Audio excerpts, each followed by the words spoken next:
চলো আজ থেকে শুরু করলাম আমাদের মানালি যাওয়ার ছোট ছোট ব্লগগুলো।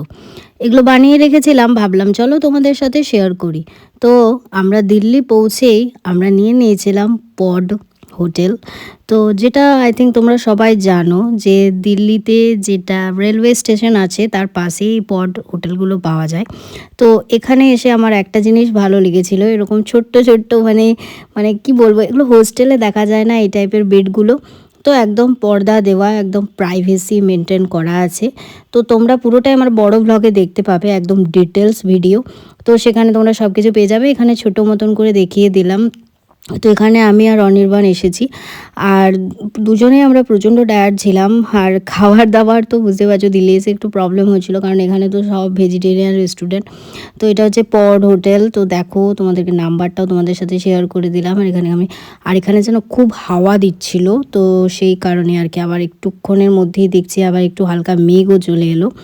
তো যাই হোক, এই দেখো দিল্লি স্টেশন, আর তার সামনেই একদম ফ্রন্টেই পেয়ে যাবে, মানে তোমরা স্টেশনের বাইরে বেরোবে অটো ধরতে, তার সামনেই তোমরা এই পড হোটেলগুলো দেখতে পেয়ে যাবে।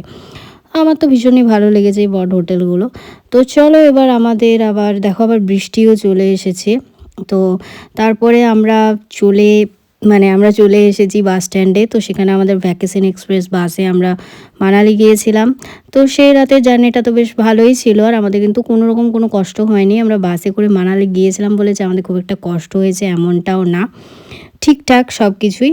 তো তারপর আবার রাত্রেবেলা একটা ধাবাতে বাসটা দাঁড়িয়েছিল, তো সেখানে আমরা এরকম পরাঠা আর নিয়ে নিয়েছিলাম একটা সবজি, কিসের সবজি ঠিক মনে পড়ছে না, ওই আলু মটরের কিছু একটা। তারপর ভোরে যখন চোখটা খুললাম না, তখন পুরো একদম মনে হচ্ছে আমি আমার স্বপ্নের দেশে পৌঁছে গেছি।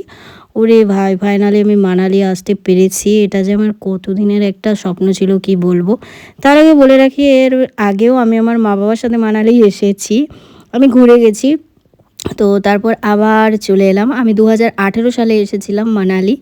সিমলা, মানালি, কুলু সব আমি ঘুরে গেছি, মানে হিমাচল প্রদেশের অর্ধেকটাই আমার ঘোরা আছে। তাও আমি আবার এখন চলে এসেছি আমার বরের সাথে। তো আরও ভিডিও তোমাদের সাথে শেয়ার করবো।